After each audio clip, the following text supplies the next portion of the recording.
Halo, selamat datang di Bincang Film bersama saya Johan. Saya Fahri. Dan di episode kali ini kita akan memperbincangkan film Indonesia berjudul Sobat Ambyar. Sobat Ambyar. Sobat Ambyar. Nah, Sobat Ambyar ini film tentang apa, Ri? Film Patah hati. Iya, tema besarnya sebenarnya tentang patah hati ya. Jadi bercerita tentang seorang laki-laki bernama Jatmiko yang punya bisnis kedai kopi. Kedai kopi, dan suatu hari dia bertemu dengan seorang perempuan bernama Saras, jatuh cinta dan kemudian patah hati gitu. Ya, secara garis besar filmnya seperti itu sih. Dan gimana menurut lu film?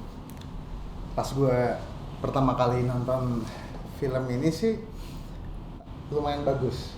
Settingan tempat, terus settingan feel-nya buat film komedi dan drama percintaan secara visual udah tepat banget dan bagus banget gitu.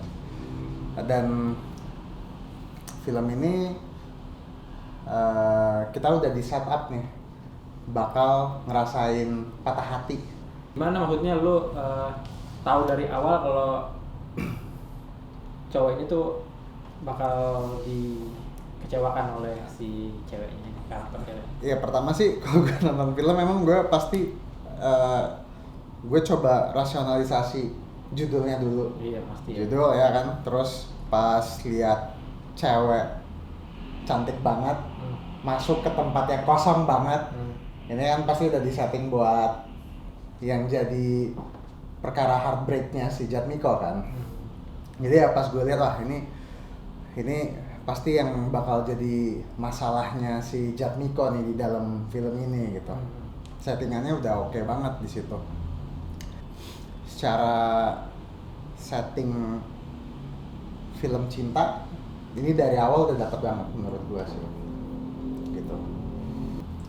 Artinya memang film ini tuh dari kayak penceritaan, struktur penceritaan tuh rapi banget. Rapi banget. Tapi dia set up cerita gimana si Jatmiko kenal sama si Saras.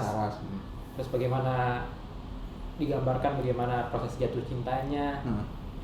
Itu dapat lah ya, maksudnya bagus ya. Bagus lah. Sampai akhirnya dia patah hati juga gitu. Proses penggambarannya juga oke gitu. Oke banget sih, walaupun emang sangat tipikal sinetron lah gitu. Dan kayaknya orang lumayan berharap film ini tuh kayak 500 Days of Summer gitu sih. Feel-nya sama kan, Heartbreak Kid gitu. Nah, pas si Jatmiko ini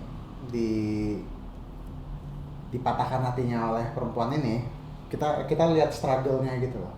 Yeah. Semua struggle-nya sampai dia ketemu sama Didi Kempot. Bagaimana dia handle struggle-nya, semua scene itu tuh kena aja di gua. Jadi gua dapet banget tuh message-nya, gimana lu pas lo heartbreak kayak gini, apa yang harus gue lakuin ya, dance it off. Yeah. Lo berjoget lah untuk melepaskan semua. Itu kena banget sih di gua. Ya kalau buat gue sih film yang bagus itu sebenarnya film yang plausible ya. Maksudnya kita tuh kenikmatan kita nonton film tuh nggak terganggu oleh hal-hal yang bikin kita tuh jadi off sama film itu gitu. Sesuatu yang nggak plausible, sesuatu yang mengganggu suspension of disbelief kita. Dan menurut gue film ini tuh nggak ada, maksud gue nggak ada satupun elemen film itu yang bikin gue tuh suspension of disbelief gue tuh terganggu gitu. Benar. Jadi semuanya natural, gue suka semua karakternya tuh plausible, maksudnya film ini tuh relatable. Karakternya tuh ya mungkin average Indonesian male tuh. Iya, begitu ya. Dan temanya patah hati itu ya hampir pernah dirasakan oleh semua orang lah ya, makanya ini punya appeal yang tinggi sebenarnya filmnya. Itu sih menurut gua film ini bagus banget sih. Ditambah dengan kearifan lokal yang dimasukin ke dalam film ini, kayak contohnya lagu-lagu dangdut, terus sebenarnya genrenya apa sih itu kalau di Kempot? Campur sari bukan? dengerin lagu-lagunya Nggak terasa kampungan ya? betul, kelas banget. kelas banget malah. Kelas banget malah menurut gua. Iya, itu sih salah satu hal yang bagus juga dari film ini menurut gua tuh, dia punya yang namanya, menurut yang gua sebut tuh emotional core. Jadi ada inti emosional yang mau disampaikan ke penonton dari film ini. Dan emotional core-nya itu ada di karakter Didi Kempotnya sebenarnya. Maksud gua Didi Kempot dengan karya-karyanya itu menjadi satu rumah gitu. Buat orang-orang yang patah hati gitu. Dan film ini berhasil mensimulasikan itu gitu. Betul. Dia film ini tuh jadi seperti karya Didi Kempot yang lain, di mana orang-orang yang patah hati tuh bisa menggunakan film ini sebagai rumah gitu. Maksudnya dia bisa menghubungkan perasaan dia yang patah hati dengan film ini, sama seperti orang-orang yang datang ke konser Didi Kempot tuh karena mereka patah hati, dia pengen menghibur diri gitu, pengen dapat orang-orang yang merasakan hal-hal yang sama dengan dia. Nah film ini berhasil di situ gitu. Betul sih. Mereka film ini tuh mampu menyatukan orang yang patah hati. Betul. Terus mampu menghibur mereka juga. Betul. Dan mampu ngasih jalan keluarnya juga sebenarnya. Iya. Iya kan. Jadi emang pas nonton ini ya mungkin gua nggak tahu, kita lagi nggak dalam keadaan patah hati, tapi proses itu benar-benar dilewatin nih di film ini dan gua ngerasa puas habis nonton film ini. Iya kan. Perasaan itu emang ada banget sih. Dan tadi karena lo bilang apa, ya ceritanya tipikal ya. Justru karena menurut gua di situ kekuatannya. Artinya karena dia ceritanya tipikal, patah hatinya tuh tipikal memang. Maksudnya alasan si ceweknya juga memutusin si cowoknya juga menurut gua di situ agak ini sih, agak abrupt ya, maksudnya agak tiba-tiba, agak mendadak. Tapi ya begitu, orang yang bikin patah hati yang paling sakit ya begitu kan. Lo diputusin tapi tuh nggak dikasih penjelasan yang baik gitu. Nah itu justru jadi kekuatan film nih. Maksudnya film ini tuh jadi semakin relatable karena dia cerita patah hatinya tuh ya agak tipikal.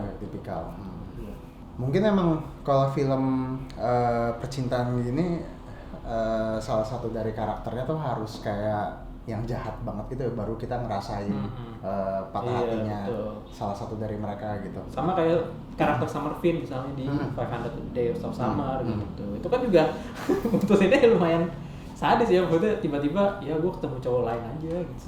Ya, dan di saat itu gue tahu gue mau menikah. Nah, terus gue gimana ya gitu kan karakter gue. Ya itu nggak berhati banget. Nggak berhati banget. Tapi ya itu begitu memang. Ya, hidup itu begitu dan penuh belokan-belokan yang tak terduga, dan film itu berhasil menggambarkan itu. Film Sobat Ambyar ini berhasil menggambarkan itu. Gitu sih. Terus komedinya menurut lu gimana? Komedinya sih pas banget sih. Pas kan? Gue itu gue boleh bandingin sama gue juga pengen bandingin sama film yang kita review sebelumnya. Yaitu film judulnya Guru-Guru Gokil, juga tayang di Netflix. Film ini juga tayang di Netflix ya, Sobat Ambyar ini juga tayang di Netflix. Dan sebelum kita review film Sobat Ambyar ini, kita mereview film Guru-Guru Gokil yang juga tayang di Netflix.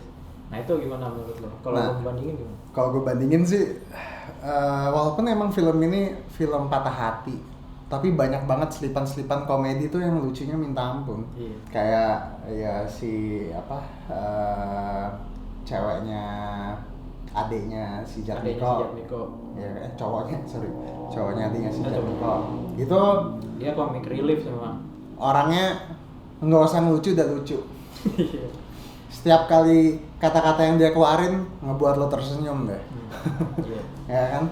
Terus bahkan adeknya juga dari awal scene film itu ya, pas dia lihat Jatmiko liatin cewek itu adeknya kan kayak lumayan teasing gitu kan kayak Jatmiko, dan itu scene yang lucu banget gitu menurut gua sih. Natural, nggak dibuat-buat, nggak dipaksa. Nah berbeda sama film Guru-Guru Gokil